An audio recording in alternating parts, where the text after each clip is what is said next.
to the Empowered to Connect podcast, where we come together to discuss a healing-centered approach to engagement and well-being for ourselves, our families, and our communities.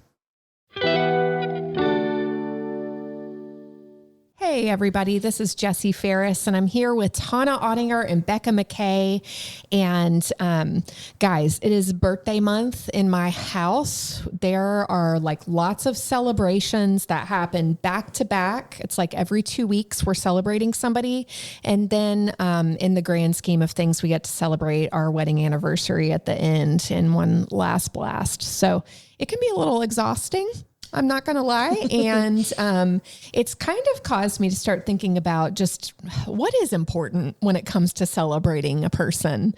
And I want to know from you guys, when is a time from your childhood that you remember feeling celebrated?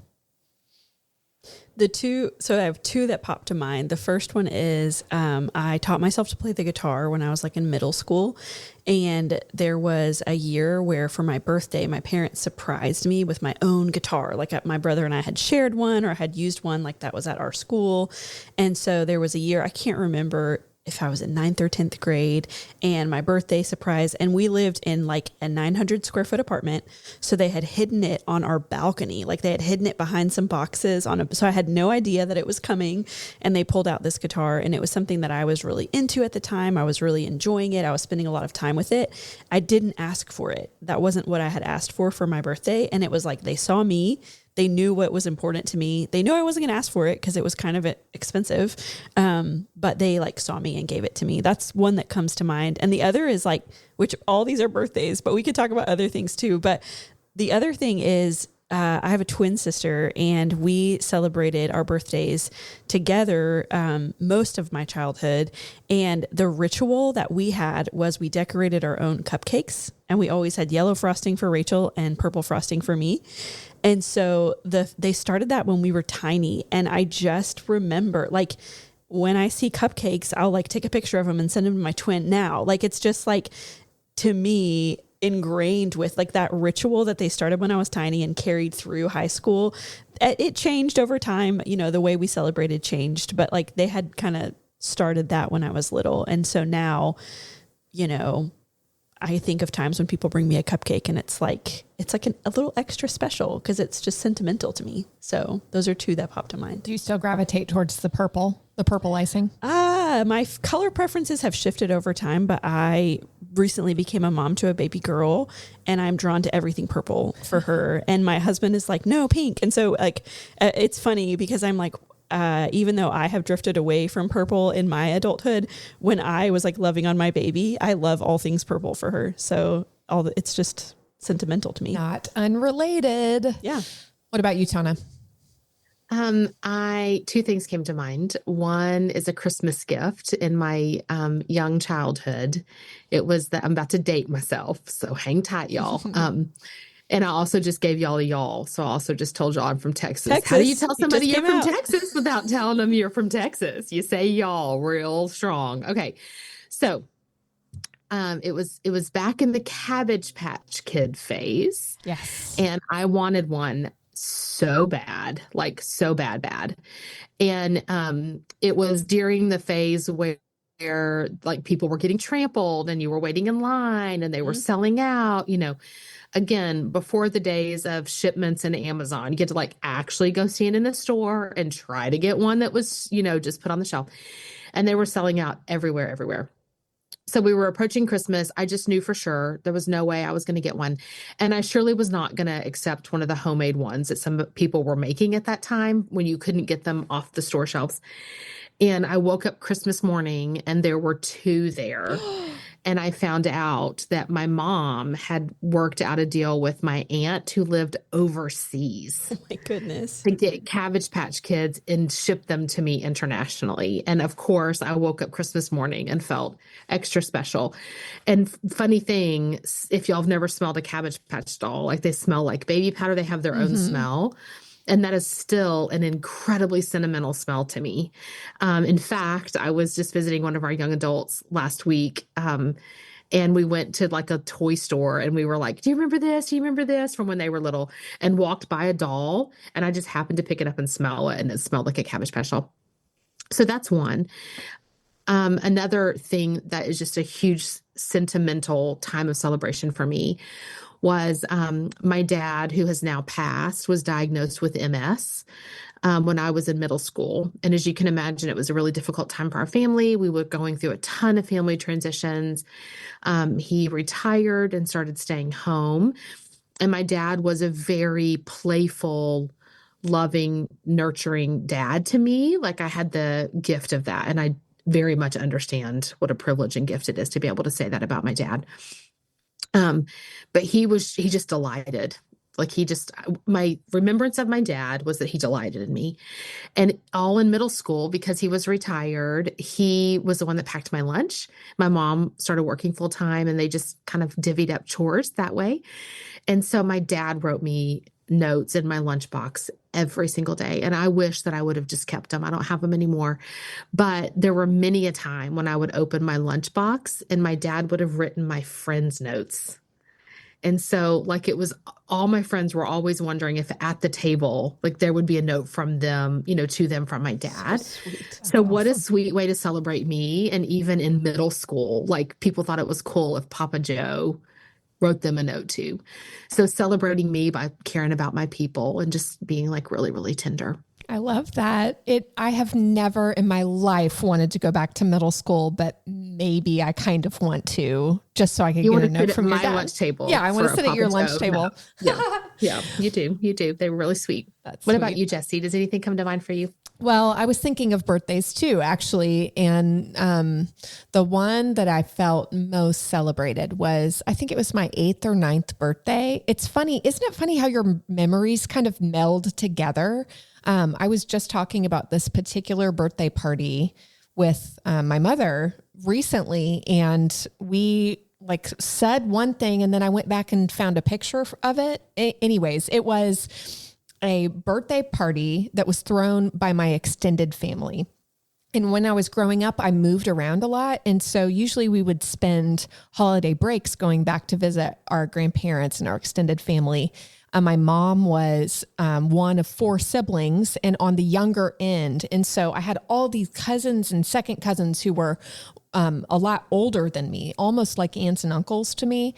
And my memory of this birthday is like my entire extended family on my mom's side being at my grandmother's house, and it was all for me, all for my birthday. And the funny thing is we were thinking that my birthday cake was a face cake. Like, both of us had that memory. And then when I found the picture, I was like, no, it was a My Little Pony cake. Aww. How was that? Anyways, but they made, like, my cousins made me a puff paint t-shirt with drew their faces on it and their names, everybody signed it. And there was all this big deal. We didn't have a video camera recorder growing up, and somebody recorded it on videotape. And so I could go back and watch the party. I just remember feeling incredibly celebrated and the center of attention. And it was very special to me. And then I also remember a time that became special, but was kind of a parenting fail from my parents for my 13th birthday.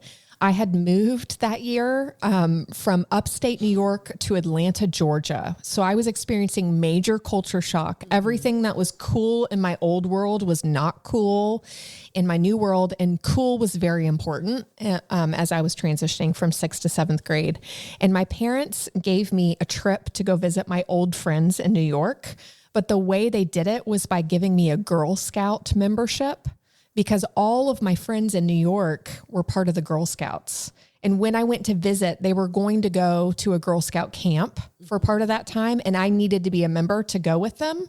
And my membership had lapsed or something. So all I remember is they gave me this membership to the Girl Scouts. And I was like, you've ruined my life. Oh, no. What have you done to me? And I was like, they don't understand. This isn't cool down here.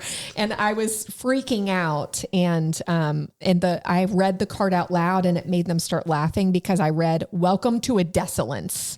And they made them burst out laughing because it said adolescence. And anyways, and desolence is how you were feeling. Right. That's how I was feeling.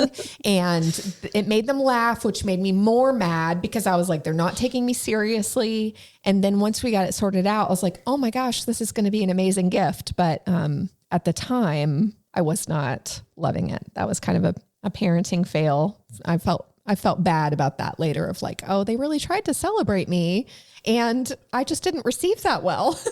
I misunderstood the whole thing. That is middle and high school. And that is, yes, exactly. So when we talk about celebrating our kids or celebrating the people that are special to us in our lives, what does that mean to you guys? What does it mean when we talk about celebrating someone? I think as I've grown, it's changed to be more about, like, I think it used to be. So I've always been described as known as a really good gift giver. Like even when I was a kid, like I would know what somebody would want and I would make sure to get them that gift. Like that was really important to me. And that's part of celebrating kids, celebrating people that you love. I feel like what's changed as I've grown in my understanding is different people like to be celebrated different ways. So I think it's kind of expanded to like celebrating one person could be a discreet note because they don't want to be the center of attention, but celebrating another kid could be the big loud megaphone in front of everybody. My context for celebrating kids so far comes more from my work than my personal life. I do have a lot of nieces and nephews that I've gotten to celebrate through the years, but as a school counselor, I was able to celebrate kids who were growing in their goals or their academics or whatever the case may be. And it was really about knowing that kid, knowing what was special and important to them, and then what made them feel special and important. For some of them, I could walk out to the car line and just start praising them in front of their parent or grandparent, and you could see on their face like that meant the world to them. For others of them, they wanted that praise in front of their peers. For others of them, it was a gift. You know, they wanted a certain hot Takis or whatever it was. So there's like so many different ways to celebrate, but I think what I'm drawn to now is what does this person feel celebrated by, and trying to meet that. My baby is too little to know yet. So we're just celebrating her in all the fun, proud parent ways for now until we learn. She's going to let us know though. She's very vocal. So when she's bigger, she's going to let us know how she wants to be celebrated. I'm pretty sure. What about you, Tana? What comes to mind? It's interesting. I think it's this dance between, like individual celebration and like family culture celebration. So I feel this interesting little both and there, right? My first knee jerk was 100% in alignment with what you were saying, Becca, right? And then I'm like, but there's also something about having a culture of celebration as a family and like how we do things together and how we do things for each other individually. Yeah. But what is important in the midst of all that is that the people feel seen. Mm-hmm.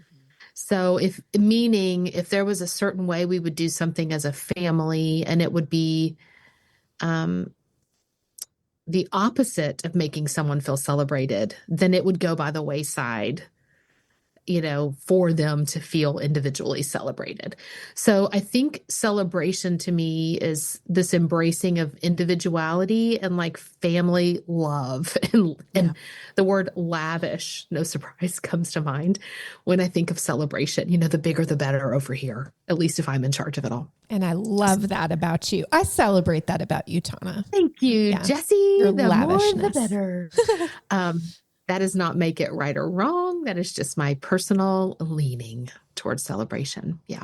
So I'm hearing from you guys a couple of things that I just jotted down on my notebook because they were sticking out to me. I loved Tana's description of the way she felt celebrated by her dad, which was delight. And that's the word that I think of when I think of celebrating someone or someone celebrating me, is that taking delight.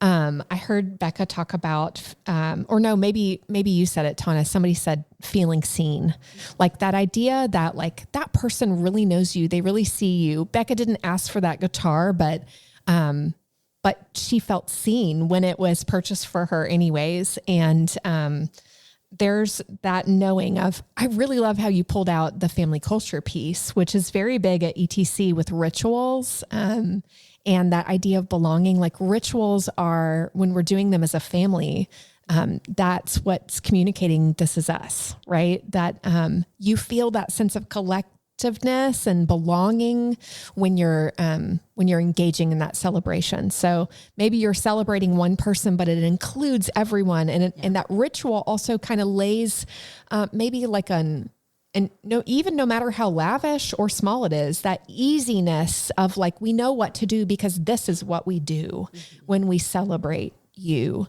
Oh, look, I rhymed. That'll be in a children's book one day. This is what we do when we celebrate you. Anyways, I just want to say, like, you're listening.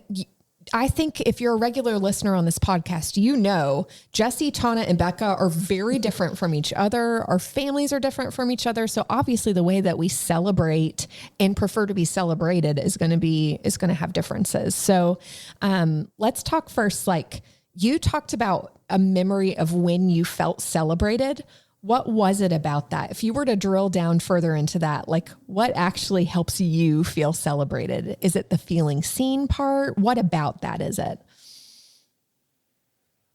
It's interesting, Jesse, because I like the discernment you just made about the way we celebrate even being different than the way we like to be celebrated, because I like to celebrate others really lavishly and big, but I don't particularly enjoy being celebrated that way. I was thinking that about you. Yeah. Like, let me, and this, we could drill down to that for a long, long time, but I prefer like a little act of service that's quietly done. I don't want like a big lavish surprise birthday party. Like that kind of makes me want to die inside. The thought of being surprised. No, thank you. But I love lavishing largely. So when I think about, for me, it's the being known and the sense of belonging and delight, I think. Like, just know me. So my things from my parents and what was happening to me when I was young was a quiet note of encouragement. I could share it or I could keep it personal. It wasn't a big surprise party at school. That would have not have been the right thing, like, at all. So the going the extra mile, the little act of service, it wasn't the doll maybe as much as it was my mom and dad getting it shipped in because it was special to me. So I'm probably an acts of service, not probably, I know I am. You can ask my family. I'm an acts of service girl. So there's some love language going on here too. If you're a love language person, Absolutely. I think Yeah. probably feel celebrated, and that would be in alignment with our love languages, I think. I think you're pulling out this idea that just because you watch someone celebrating a certain way doesn't mean that's the way they prefer to be celebrated too. I mean, I'm thinking about my kids. Like, I observe the way they celebrate others. That's not necessarily the way they prefer to be celebrated. And I mean, you're a case in point, Tana. So that's good to know. What are you thinking about, Becca, when you think about the way you prefer to be celebrated? I think it's that aspect of being thought of or considered. So like, if it's something that's like the guitar was special because of the season I was in at that time, love language wise, quality time is more important to me than almost anything else. It's funny, Rico, if you're listening to this, I love you. He is a lavish celebrator like Tana. He goes big. I mean, literally last year for my birthday, he hired a friend to come play the violin in our backyard with large balloons, people. He celebrates big, and it's very, very sweet. And that's not my favorite way to be celebrated, but what made it meaningful was the quality time that we spent together. So the big, loud, overt display makes me turn red in the face, as Jesse and Tana know very well. I do not like to be on the spotlight, center of attention in any way, shape, or form, but I love to be thought of and considered. So I think for me, it's that quality time. It's someone seeing me. Acts of service, I don't think became important to me until adulthood. And now it's becoming more and more and more important. Like getting my car cleaned out before we brought our baby home from the hospital was like, oh my gosh, that is the kindest thing anyone has ever done to me. I'm going to cry tears of joy. So I think it changes over time. So when we're thinking about celebrating our kids, it's going to change over time depending on the season they're in. There is going to be that middle school season where they're embarrassed and they don't want you to come to the classroom with the cupcakes that year because they don't want everyone to look at them. Then there's going to be other seasons where it is the big lavish. And so I think it changes over time. I don't know if I'm answering your question at all, but I think for me, it's being known and seen. And so my hope as a parent and as someone who loves kids and people in my life is that I would be able to carry that forward.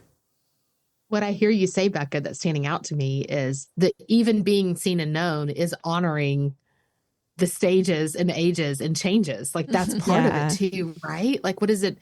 Do we let the people in our life change their mind and desires about how they want to be seen and celebrated in that season? Yeah. So I love that's to me, I'm having a little bit of an epiphany, right? Because we're having to switch things up over here. We've got young adults now. I've got kids who don't live in my city anymore. Like how I celebrate and see them at holidays and special occasions is like evolving in real time over here at the Ottinger house. So I appreciate what you're saying there. Yeah, that's good. All right. I love to be celebrated by being made the center of attention, and I would love something big and lavish.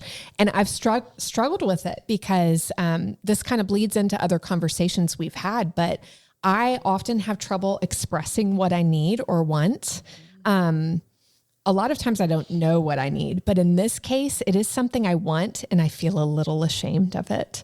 So I've got this family story that was told about me from when I was a little girl, like a toddler, where I would walk up to my parents and say, I want something. And I would make them guess the thing I wanted. Wow. It was usually like a piece of candy, or it was the thing that I was probably, I mean, I don't have a memory of this, but they would tell me.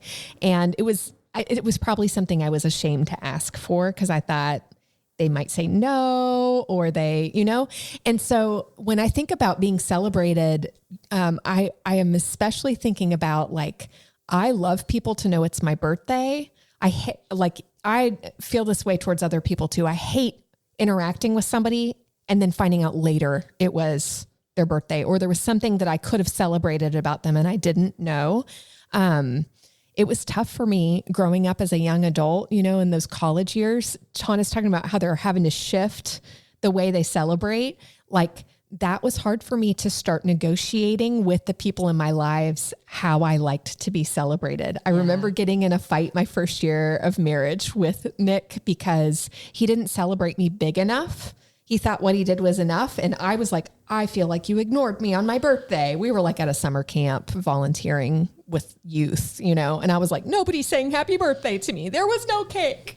And then I felt like completely selfish for wanting that in the first place, So when I think about being celebrated, yes, it is that feeling of like, I mean, it's not realistic a lot of times in my everyday life, but like not having to ask, like somebody just guessed what you wanted, which isn't always realistic. Right.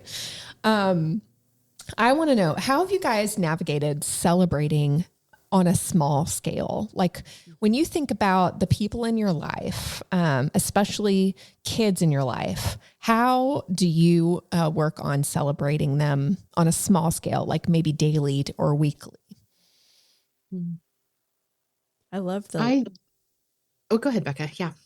I love the lunchbox example that you gave, Tana, because I think sometimes you do get stuck in expenses. Like, how can I celebrate the kid that I love, but I don't have the means to give them what they would want or pay for something that like that. But I think that words of affirmation, whether it's their most favorite love language or not, a little note, a little word of encouragement that's really specific. Those little lunchbox notes, I think of that in different seasons, writing little notes to my nieces and nephews. I'm a big fan of, as an adult, like coloring pictures with and for kids, and giving that to them because it's a lot of times what they give to adults. And so it's like kind of reciprocal. But I think that making small moments of connection can be celebratory if you're intentional. So making those small, the walk somewhere or the drive somewhere, but finding a way to celebrate. And then I think when you can, I think rituals can be really meaningful. I'm going to take you for a special Sonic drink. There's some kids in my life who are not blood family, but they're my family. And our thing to do together is I take them to Sonic and get them the drink that their parents say no to because it has caffeine. And that's our thing that we do. That's how I celebrate. They're doing good in school. They had a good day. They did great in a sport. So it's those little special moments that are not super extravagant, super expensive. Usually what they cost is my time. Thank you, Becca. I was feeling similar. My mind was kind of headed down a similar road. It's the interactions that communicate, I see you, I cherish you, I love you, like your needs and wants are important to me and you're important to me. And so how that is communicated really is so different, right? Based on the person that you're doing that with and for. So it can be, hey, what do you want for dinner tonight? Yeah. If you've got a kiddo that like loves comfort food, it's like, hey, babe, I know it's been a long week. Tell me what would sound good to you and I'll make that for you for dinner. Like that is celebrating them. That's them knowing that, hey, mom cared enough about me today to make sure I was considered with the menu tonight. It can be a fun little moment around the dinner table where you ask some, would you rather questions or what if questions? What if this? What if that? It can be a kiddo that's really competitive and that they want some connections. So you get to play a board game tonight before bed. Like that can be celebratory. I do love me some birthday parties and holidays. So I know we're going to get there in a minute, but there's more of those than you think there are. So sometimes those can be done really frequently. You know what I mean? So give some examples. What are some you're thinking about that maybe aren't the big ones, the heavy hitters? Yeah. We have kiddos that are from Asia. So right now is Lunar New Year at our house. Like that's not a holiday I grew up with or one that was part of like my family of origin. And I'm certain that I'm not even totally celebrating Lunar and Chinese New Year the way a traditional Asian family would, but I'm doing like my best at it. And we have our own way of doing that. That's like we've adopted into our family culture, right? So that means our Christmas tree turns into a Chinese New Year tree and they get special ornaments every year. And we do a special Asian dinner and we give them a gift. And it's a celebration that's unique to our family, but I stretch it out over like a whole month. So there's little pieces of it happen over time. So to me, that's letting my kiddos that are not from America know that I'm celebrating you, your heritage, your history, and I'm fumbling my way through it. But it's not just a one-off thing. It's like become part of our family ritual and rhythm, and they get to be seen and celebrated uniquely during this season of time at our house. So it's the messages that it sends to me that are the most important thing. Maybe it's, hey babe, it's been hard for you. I'm going to do your laundry this week. And normally you would ask them to, again, whatever shape and size. Love that. I was thinking about the episode that we recently had with Courtney Tierra, and she was saying when you experience, when you feel something good about someone, tell them. I feel like I saw you post this on your social media recently too, Tana. It's like, if you're feeling something sweet about your kid, tell them. And one of my kiddos recently won an essay contest, and it was a made into a really big deal at school, and it was a surprise. And I was thinking, she was so surprised about it. She was trying to make sense. And I started calling into some things about her and her personality and her characteristics that I could hear and read in her essay that won that contest of like, people are celebrating who you are. This is something you did, but who you are actually gave birth to this essay. And so let's celebrate that, like taking it beyond just the thing she did to like, this is worth celebrating, something about you, something, the unique way that you're wired.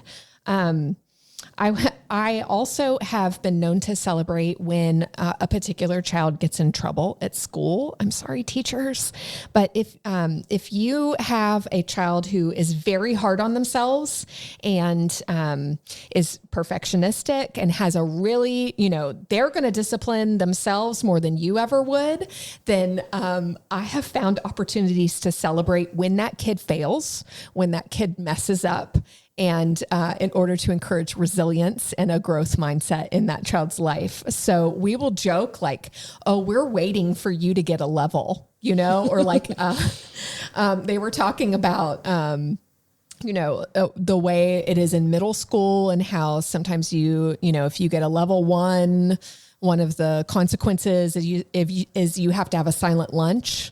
And I was like, okay, guys, we're shooting for a silent lunch. So funny. Like the educators listening, please do not clutch your pearls. I promise my kid's not going to willingly disobey now. They're an incredibly compliant child at school, but just knowing it is safe to mess up. It's safe to make mistakes. And those are things we celebrate on a daily basis in our house, to just be like, hey, congratulations, you're a human person. You win the human award today. So, I was also thinking about every night we say a prayer at dinner, and it isn't flowery, literally, and we go in the same order, we've got 4 people in my little family. And so we all go, and then everyone knows who's next. And we just say, thank you, God, and then you say a word or a phrase. And a lot of times we'll use that time, if we want to celebrate something about another person in our family or something that we're experiencing together as a family. And that has been really sweet. If Dad was taking care of everyone else when they got the flu last week, then we go around spontaneously and everyone says, thank you for Dad. Thank you for Dad. Thank you for Dad. And how's Dad feeling when everyone's thanking the Lord for him during that prayer? We didn't all decide we were going to do that. It's just little sweet moments that we experience sometimes. So I was thinking about that on a small scale. Let's round off with maybe I know Tana's bursting at the seams with her ideas on how to celebrate big. And let's just name you listening and also all of us on this podcast, we celebrate in different ways, right? So we're going to celebrate that we have differences in the way we celebrate. So you're not too much, Tana. We love your lavish love. And some people are going to hear some ideas and be like, oh my goodness, I'm totally having a Lunar New Year Christmas tree. Wait, no, it's a Lunar New Year tree. Yes. Yeah. Some people are going to get some good ideas, but don't feel like there's one way to celebrate, obviously. I think whenever we started our family, all of our kiddos came to us through adoption. And I think there was some decision making that we made early on about who we are and what we want to do and how we want to show up. And I'm certain some of that was because it felt really, really important to us to create a sense of extravagant belonging. And maybe we were trying to counteract some messaging or some potential belief systems that could be there. So I just want to say some of the why behind that. And we started, of course, it might be naturally our tendencies, right? But the principle and essence and heart behind it is what you hinted at earlier, Jesse, which is you belong. This is us. And so whatever shapes those celebrations take, I think the thing I would advocate for the most is consistency and predictability. So year after year, as much as possible, let things be predictable and consistent. Now, what that has meant for me is I started a whole lot of things early on that I'm now doing a lot times 6 for 24 years. You know what I mean? Yeah. So maybe let me be a cautionary tale that if your principles and desires are for predictability and consistency and fairness, although, that looks different, equity is different things for different kids. there are some principles I would say to be thinking about and how you want to structure these kinds of things. And then what are your pearls you're clutching, as Jesse even gave the warning to the educators, because they're going to have to take some different shifts and changes. But just from a mom that's been there and looking back, I am certain that predictability and consistency sprinkled in with lavish, because that was our wiring, has laid some stones and some foundation in our kids' lives.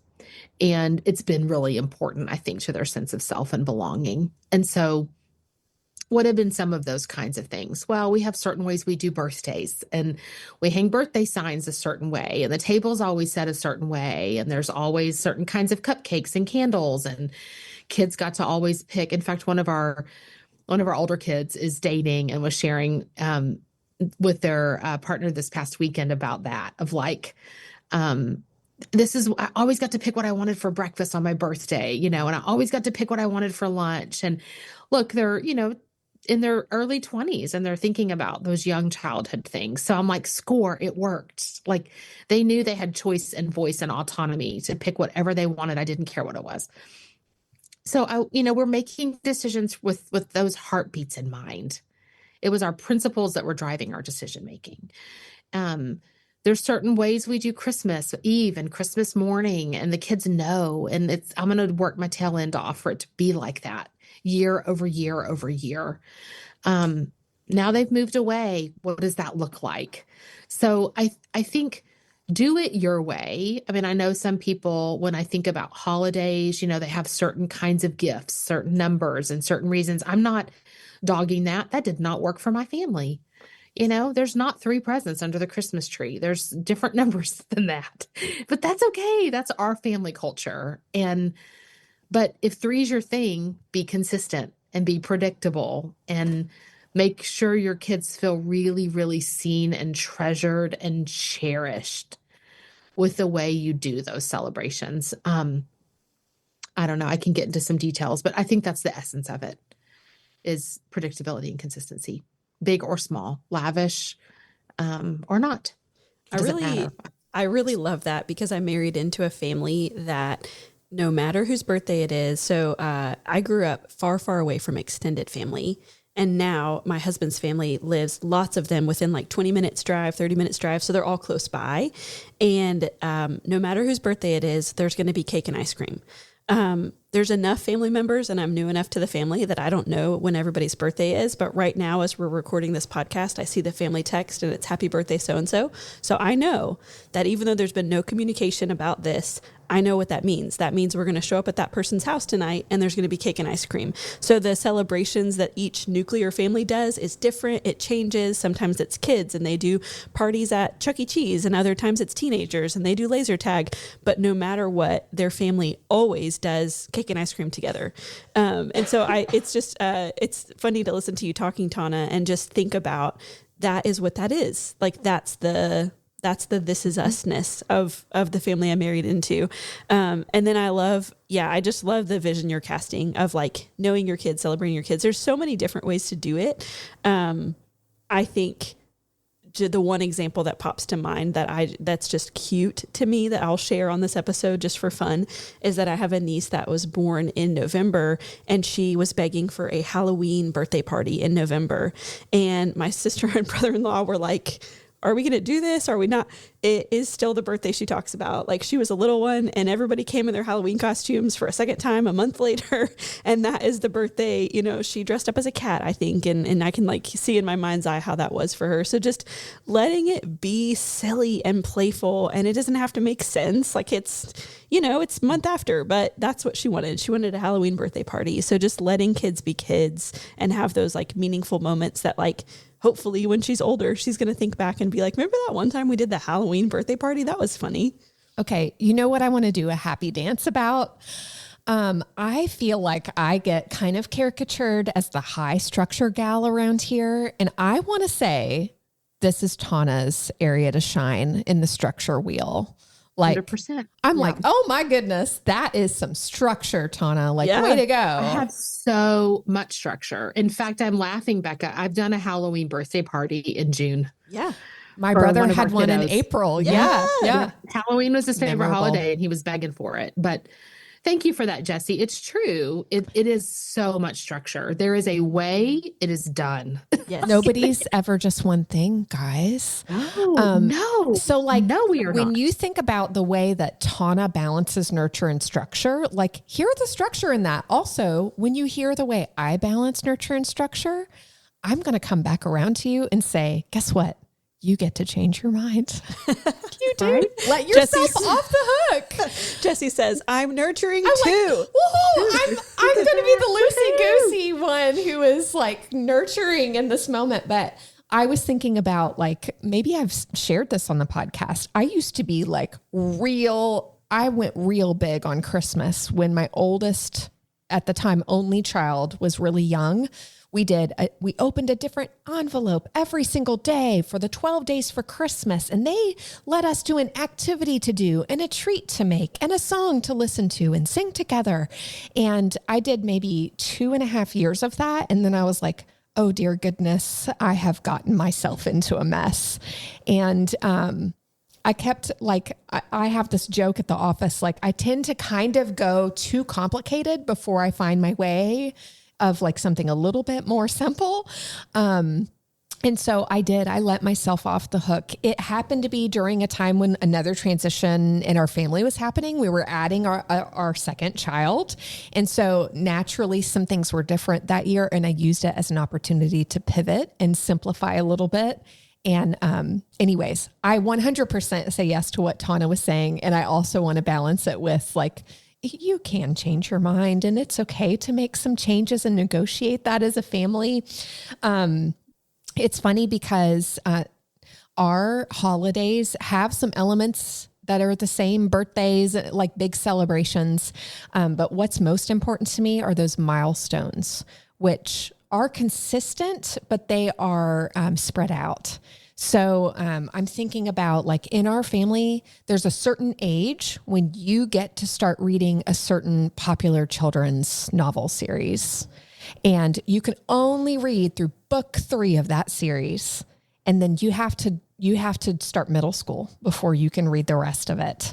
And that's like an important milestone in my kids' lives. Like I just kind of built it in as a ritual. Or I was thinking about when our oldest child turned 13, I compiled a video of all the meaningful, safe adults from that child's life and had them telling her a message. And I will do that when my youngest child turns 13 too, of like just saying words of life into her life. This is how I've always seen you to be. This is who you are. This is who I know you to be. And she hears in those words ways she still is, even as she's getting older. Or there are different milestones for, already built into like when you can get your driver's permit. That's happening in our house next month.